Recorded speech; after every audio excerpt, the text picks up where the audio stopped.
देशामध्ये बहुसंख्येने असणारे शेतकरी मोठ्या प्रमाणामध्ये चिंतातूर आहेत। गेल्या काळात शेतीचा उत्पादन खर्च सातत्याने सरकारी धोरणांमुळे वाढतो आहे।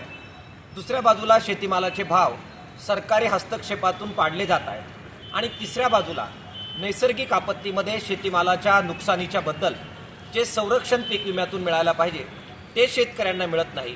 त्यामुळे शेतकरी मोठ्या प्रमाणामध्ये संकटग्रस्त होताना दिसतायत, आत्महत्या करतायत। अर्थसंकल्पाच्या पार्श्वभूमीवर खताची सबसिडी मोठ्या प्रमाणामध्ये वाढवण्याची आवश्यकता आहे। गेल्या काळामध्ये ती कमी करण्यात आली आणि त्यामुळे शेतीमालाच्या उत्पादन खर्चावर मोठा वाईट परिणाम झाला।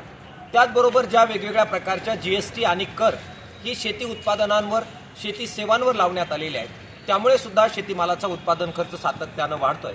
येत्या अर्थसंकल्पामध्ये त्याबाबत सुधारणा करण्याची आणि शेतीला एक प्रकारे करमुक्त शेती साधनं आणि शेती आदानं पुरवण्याची आवश्यकता आहे, ती व्हावी यासाठीची मागणी किसान सभेच्या वतीने आम्ही करतोय।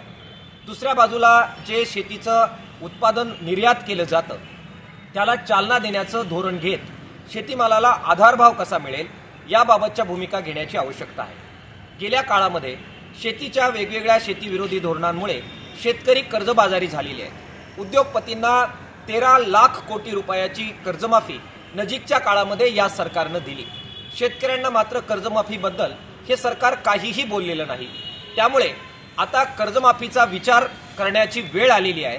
सरकारने शेतकऱ्यांची एक वेळा संपूर्ण कर्जमाफी करावी, ही सुद्धा अत्यंत महत्त्वाची मागणी किसान सभेच्या वतीने आम्ही करतो आहोत। नैसर्गिक आपत्तीमध्ये शेतकऱ्यांना संरक्षण देण्यासाठी पीक विमा योजनेसाठी चांगली भरीव तरतूद आणि त्याचप्रमाणे ग्रामीण भागामध्ये रोजगार हमीची कामं मोठ्या प्रमाणात सुरू व्हावी, यासाठी रोजगार हमीच्या कामांसाठी सुद्धा भरीव तरतूद या अर्थसंकल्पामध्ये व्हावी, अशा प्रकारच्या मागण्या आणि अपेक्षा किसान सभेच्या वतीने आणि महाराष्ट्राच्या शेतकऱ्यांच्या वतीने आम्ही व्यक्त करत आहोत।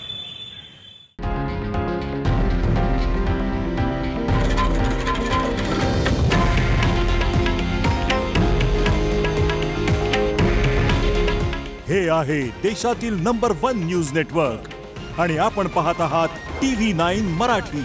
काळजी तुमची, हित महाराष्ट्राचं।